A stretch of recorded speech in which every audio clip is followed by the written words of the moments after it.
Cristo, los saluda una vez más su hermana y amiga en Cristo, Claudia Betancio, agradecida con nuestro Señor Jesucristo por la oportunidad que me da de compartir con ustedes un pensamiento de su palabra. Desde aquí, desde la intimidad de mi hogar, les saludo y le doy las gracias al Señor porque puedo hacerlo, ya que no puedo hacerlo directamente cara a cara porque somos mujeres victoriosas de muchas partes de América, y le doy las gracias por ello. Le doy las gracias porque el Señor ha creado esta fuente, la tecnología ha aumentado y eso nos permite la oportunidad de poder expandirnos y conocer a más pueblo del Señor que está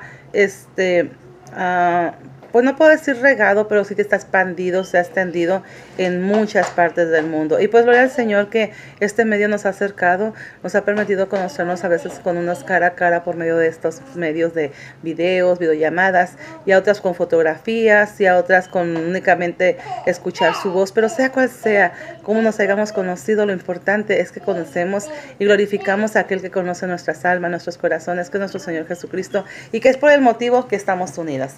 Y gloria a nuestro Señor Jesucristo, que ya después de habernos conocido, hemos hecho una hermosa amistad, y que esta amistad está respaldada por algo hermoso, que es el Espíritu Santo del Señor en cada uno de nosotros. Y le doy gracias al Señor por ti, mujer virtuosa que me estás escuchando.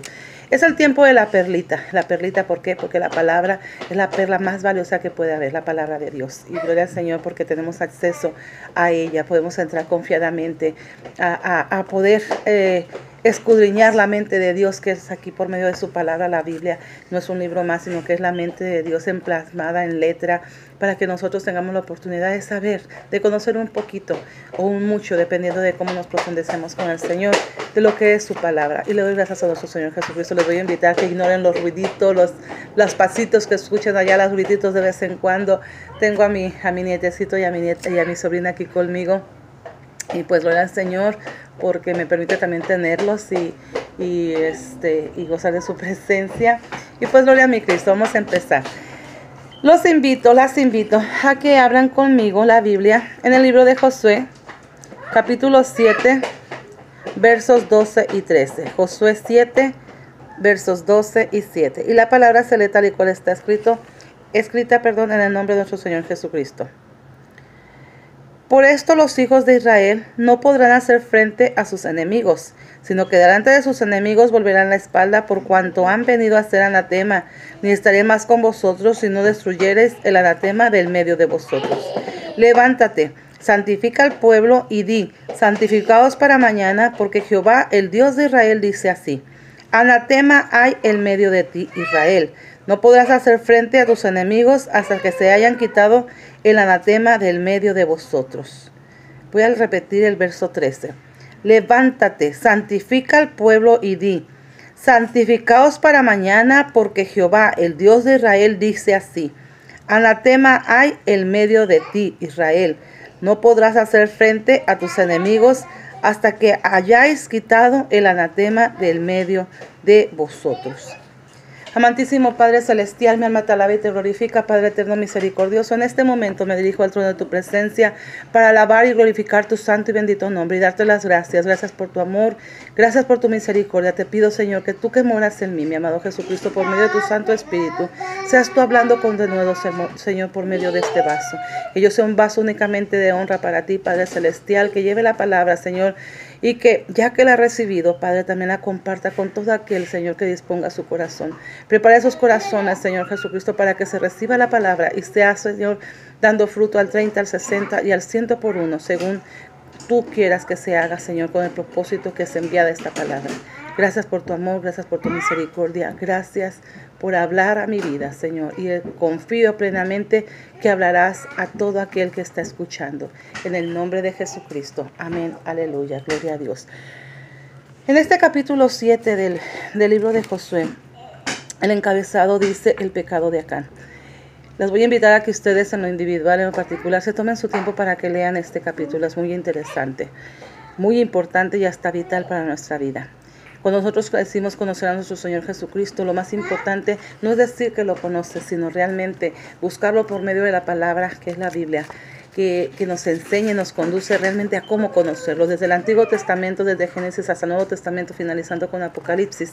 Es la palabra de Dios, la Biblia, la mente de Dios que nos permite estar en comunión con Él, que nos permite conocerla, que nos permite saber cómo podemos ser copartícipes y más bien participar de las bendiciones que Dios quiere para nosotros.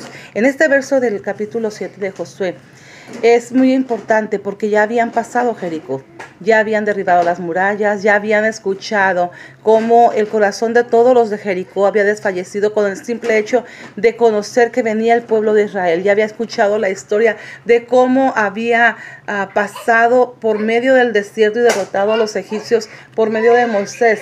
Y posteriormente ya había dado nuevamente, ya conocían cómo había derrotado a los reyes que estaban antes de cruzar el Jordán. Entonces el corazón de todos ellos estaba desfallecido, el corazón de todos ellos por medio de la ramera Rahab. Les había dicho a los espías que envió Josué que el corazón de este pueblo estaba desfallecido. ¿Por qué? Porque sabían que el Dios de los cielos, que el Dios perdón, dáselo, mi amor. Gracias. Que el Dios de Israel era el Dios verdadero y que era también Dios en la tierra, era Dios de todo, el Todopoderoso. Ya la fama de Dios se había extendido y más que nada se había extendido de que estaba con el pueblo de Israel. Por cuanto ella les dice, nomás escucharon que ustedes venían. El corazón de ellos se desmayó, el corazón de los guerreros, el corazón del rey, el corazón de todos se desmayó, le tenían miedo al pueblo de Israel. Así que esas murallas que defendían a Jericó, que estaban protegiendo la ciudad, iban a ser más fortificadas en guardia. Yo creo que pusieron todo su ejército para estar al pendiente. El mismo rey, cuando estaba Josué dando vueltas con el pueblo de Israel alrededor de las murallas de Jericó, el mismo rey estaba al pendiente en las murallas para ver qué hacían los hijos de Dios, los pueblos de Israel. Era tanta la fama de lo que Dios hacía por medio de un siervo que obedecía al Señor, y en este caso ya no era Moisés, sino Josué mismo. Al pasar y derribar el Señor las murallas por medio de la obediencia de Israel, dio una sola orden: que destruyeran todo, que no dejaran a nadie en vivo. Parecía un Dios cruel, un Dios sanguinario que se goza en la destrucción de los demás. No es eso. Lo que pasa es que nuestro Dios, cuando nos ama, Él quiere derribar, quiere destruir, y que nosotros nos separemos de lo que nos puede hacer daño, de lo que nos lastima.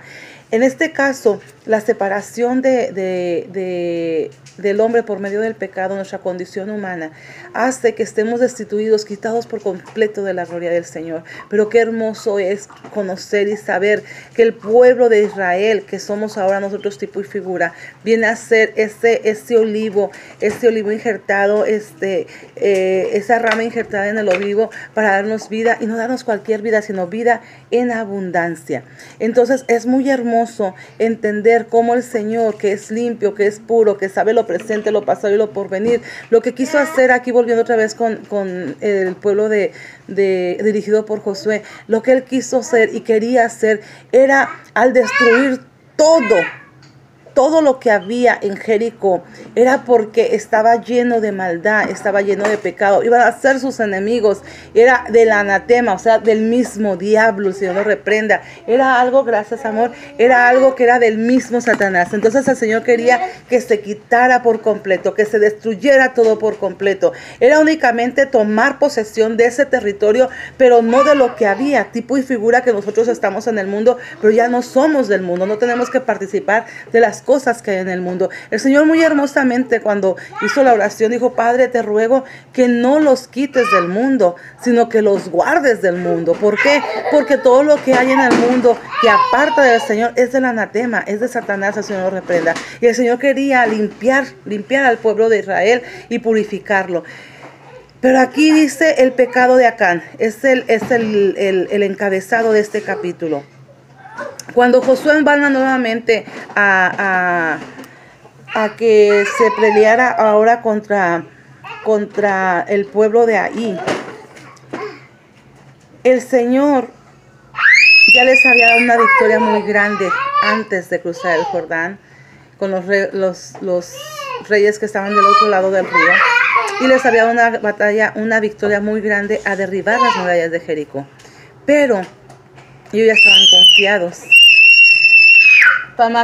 Mami, perdón, hermanas, téngame paciencia porque como les digo, tengo a dos, ayúdame con ella, mi amor, y siéntense al frente, por favor. Siéntense allá en la sala, por favor, mi amor. Sorry, tenían que ser, son niños, téngame paciencia. Entonces, el Señor quería romper por completo, él quería que se posesionaran del pueblo, pero no que participaran de las cosas que hay ahí. El Señor nunca les dijo que iban a quedarse, Él ordenó claramente que destruyeran todo, que no se quedaran con nada. Entonces, cuando ya estaban ellos confiados, plácidos, ya ganamos, ya están aquí, había que enfrentar a todos los que estaban del otro lado para tomar posesión de lo que se había perdido. Las tierras que el Señor prometió a Moisés no es otra cosa que las tierras que se habían perdido por causa de la desobediencia del pueblo de Israel. Y era necesario que todo eso se purificara nuevamente, es que se hiciera ahora al conocimiento de lo que el Señor quería. El Señor quiere que nosotros, tipo y figura, que nosotros día a día, aunque estamos en este mundo, no participemos de él y que se haga el mundo a nosotros y no nosotros al mundo. Cuando Josué ya estaba confiado, el ejército de Josué ya estaba confiado y se van a enfrentar todavía a los del reino de Ai, ¿qué fue lo que pasó? Ellos dijeron, ¿para qué fatigas a todo el pueblo? Manda unos cuantos, manda para que no esté todo el pueblo, manda a poquitos, o sea, una poca cantidad nada más. ¿Cuál fue la sorpresa? Que en lugar de tener la victoria, tuvieron que salir huyendo de sus enemigos, ¿sí? Dice, y volviendo a Josué le dijeron, no suba todo el pueblo, sino suba como 2,000 o 3,000 hombres. O sea, de un ejército enorme, únicamente manda una poca parte, porque pues ya sabemos que Jehová está con nosotros. Yo estoy parafraseando un poquito todo esto de la palabra para simplificarla al entendimiento nuestro. Manda poquitos, ya vimos que somos vencedores, ya vimos que derribamos con cánticos, con alabanza. Pues Dios está con nosotros, manda únicamente 2,000 o 3,000 hombres para que los demás no se fatiguen. ¿Qué fue lo que pasó? Que cuando ya hicieron frente al pueblo de ahí, los hombres, esos 3,000 hombres que mandó Josué, salieron huyendo, y de los cuales mataron 36 hombres. Entonces, estos hombres que regresaron, estaban ellos como abatidos, estaban como intranquilos. ¿Por qué? Porque, ¿qué pasó? Vencimos. Yo creo que la cara de ellos estaba como consternada, no solamente la cara, sino el corazón de ellos estaba consternado, porque Josué mismo, cuando se da cuenta que ni siquiera fueron derrotados, simple y sencillamente huyeron, dieron la espalda, no tuvieron el valor, mataron a 36 hombres y de inmediato los demás se dieron a la fuga. Huyeron, salieron corriendo tras un enemigo. En lugar de enfrentarlos, eran hombres valientes, eran hombres preparados para la guerra. En lugar de enfrentarlos, salieron avergonzados. No hay otra cosa peor para una persona, para un guerrero, para un valiente, que salir corriendo, dándole la espalda a sus enemigos. ¿Sí? Salieron despavoridos. ¿Y qué fue lo que pasó? Y inmediatamente los ancianos y todo Israel se ponen en sacrificios, echan polvo sobre sus cabezas, que era la humillación más grande que ellos podían hacer. Y luego Josué le dice, ¡ay, Señor Jehová!, reclamándole a Dios, ¡ay, Dios! ¿Por qué a mí? ¿Por qué me dejas pasar por todo esto? Josué en este caso no fue la excepción y le dice, ¡oh, Señor Jehová! ¿Por qué hiciste pasar a este pueblo el Jordán para entregarnos en las manos de los amorreos para que nos destruyan? Ojalá nos hubiésemos quedado al otro lado del Jordán. ¡Ay, Señor! ¿Qué diré? Ya que Israel ha vuelto la espalda delante de sus enemigos, porque los carneros y todos los moradores de la tierra oirán y nos rodearán y borrarán nuestros nombres sobre la tierra. Y entonces, ¿qué harás tú a tu grande nombre? Oh Jehová, y Jehová dijo a Josué, levántate, ¿por qué te postras así sobre tu rostro? O sea, me imagino a mí me gusta hacer como una, cuando yo leo la palabra, a mí me gusta hacer como una una imagen en mi mente. Yo me imagino que se fueron los 3,000 hombres a guerrear y en lugar de salir, yo me imagino, materializo en mi mente cómo salieron corriendo, salieron huyendo, como si fueran unos cobardes. Cuando llega la noticia a los ancianos y a Josué, ¿qué es lo que hacen? Humillarse, se echan polvo sobre la cabeza, pero empiezan a reclamarle a Dios. Se postran, se ponen todos afligidos. Y dándonos cuenta, huir del enemigo da la cavidad de decir, ¿saben qué? La fama que escuchamos fue pura casualidad. Yo creo que Dios se enojó con ellos porque ahorita ya les ganamos y no nomás les ganamos, salieron huyendo. Ellos tenían el temor y fue lo que le dijo Josué. ¿Qué van a decir? Se van a juntar todos nuestros enemigos, nos van a rodear y nos van a destruir. Mejor nos hubieras dejado del otro lado del Jordán. Reclamándole a Dios lo que hacemos nosotros a veces de, ay, ¿por qué me pasa eso? Ay, ¿por qué tengo necesidad de aquellos? Ay, ¿por qué a este le va bien y a mí me va mal? Es una reclamadera la que tenemos a veces para con Dios, pero no somos sinceros, no somos honestos. Por eso el Señor le dice aquí, levántate. ¿Por qué te postras así sobre tu rostro? O sea, levántate. Israel ha pecado. O sea, ¿por qué me estás reclamando a mí? Ay, ¿dónde está tu Dios? Si Dios fuera bueno, ¿por qué permite tanta maldad? Si Dios fuera bueno, ¿por qué hay niños violentados? Si Dios fuera bueno, ¿por qué hay mujeres abandonadas? Si Dios fuera bueno, ¿por qué permite el adulterio, la fornicación y todos los pecados? Dios es bueno, es más que bueno. Pero Dios da el libre albedrío para que nosotros escojamos qué debemos de hacer. Lo correcto ante los ojos de Él o lo correcto ante nuestros ojos. Desafortunadamente, Acán decidió hacer lo correcto para él. Vio que en la tierra de Jericó había valores, había riquezas y él las anheló, él las quiso. Y no es malo, hermanos y hermanas, no es malo anhelar tener riquezas terrenales, no es malo. El Señor, si ustedes se ponen a pensar, la Biblia nos muestra cómo el Señor le dijo a Abraham, sal de tu tierra y tu parentela y ve a la ciudad que yo te mostraré, a la tierra que yo te mostraré y te voy a dar por heredad. Abraham realmente era un hombre muy rico. Un hombre poderoso, además, no solamente rico. Hay ricos porque tienen muchas propiedades, hay ricos porque tienen mucho dinero, pero no son poderosos. Es más, son de un carácter débil. Aquí lo que el Señor le dio a Abraham fue más que riquezas, fue un poderío que hasta hoy en día es un pueblo de los más poderosos, aún en su debilidad. ¿Por qué? Porque Dios, el Todopoderoso, está con ellos. ¿Qué fue lo que pasó aquí? ¿Qué fue lo que hizo que el Señor le diera momentáneamente la espalda al pueblo de Israel? Fue la desobediencia, y no del pueblo, sino de un solo miembro, una sola tribu, más bien un solo hombre. Acá apreció, vio que había un manto muy hermoso y lo tomó, lo deseó, le gustó y lo agarró. Había oro, un lingote de oro, lo tomó y lo agarró, y agarró cosas que no debió haber agarrado. ¿Por qué? Porque eran del anatema. El Señor fue muy claro, y cuando ordenó que destruyeran todo, era para que no se contaminara. Muchas veces de las cosas que hacemos nosotros son consecuencia de las concupiscencias de nuestras propias pasiones, de los propios pecados que tenemos. Hay que ser honestas para con Dios, mis amadas. Hay que ser honestas para con Cristo y hacer un análisis transparente de nuestra existencia, de nuestro diario vivir, de cómo me dirijo yo ante el Señor, de cómo me dirijo yo ante los demás. Si soy realmente transparente, si soy realmente honesta, entonces voy a ver la gloria del Señor. ¿Qué es lo que el Señor nos pide? Si la Biblia dice algo, hay que hacerlo tal y cual está escrita. ¿Para qué argumentar? Y después decir, Señor, ¿por qué estoy pasando yo esto? Señor, ¿por qué pasó aquello? Voy a poner un ejemplo que ahorita me cayó como un rayo a mi mente. Muchas veces preguntamos, para mí lo más duro del ser humano, le voy a ser honestas, no es que el esposo le falle a la esposa, eso es desafortunadamente debilidades por las propias deseos de la carne, y viene una gran escuela y una gran enseñanza de por qué se llega a esto. Pero para mí algo de los que yo sinceramente me puede muchísimo, y por eso sacrifiqué mi día de descanso, y por eso sacrifico a veces hasta mi día de trabajo, y digo, no, yo no trabajo si no hay quien cuide a mi nietecito. Vete a trabajar tú, Jessica, ya conocen un poquito mi familia, más bien ustedes conocen mi familia, y yo prefiero quedarme como niñera de mis nietos, niñera de mis sobrinos, porque no me gusta a mí que un niño sea lastimado. Cuando un niño es roto en su integridad, en su inocencia, para mí es algo devastador, soy honesta, es algo que yo digo, no debería de existir, no debería de ser, pero no es culpa de Dios. es culpa del hombre.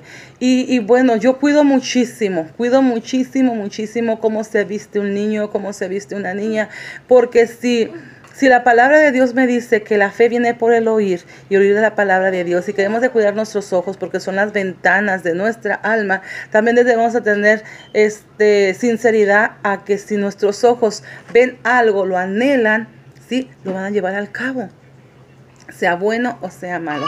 Y cuando yo veo una niña o un niño expuesto en su integridad, en su derecho de ser protegido con una ropa honesta, y después le pasa algo, a mí me da mucho más coraje. Soy honesta, soy transparente, soy humana, y sí me enojo. Y me enojo bastante porque digo, ¿cómo es posible que hayan vestido de esa manera, que vistan de esa manera a sus hijos, de una manera tan inapropiada, que los exponen a la maldad? El Señor dice que en estos últimos días la maldad iba a crecer, no va a disminuir, va a ir aumentando la maldad. Entonces no podemos estar nosotros creyendo que nada va a pasar. Porque mi bebita, mi niña viste de short, viste pegado, visten a veces hasta con zapatillas a niñas, visten hasta con trajes que no son buenos para una adulta, mucho menos para una niña, porque la exponen y la exponen de una manera que la hacen que el ojo de los malvados la anhelen y la vean como una mujer, no como una niñita. ¿Y quién es la culpa? De la mamá y del papá que lo permite. Y nuestro Señor Jesucristo es muy, muy certero y muy celoso en lo que está Él previniéndonos al destruir al anatema. Cuando el Señor nos manda al mundo, a los apóstoles, dice, van a ir como ovejas, ¿sí? Y van a enfrentarse a lobos rapaces, pero no actúen como ellos.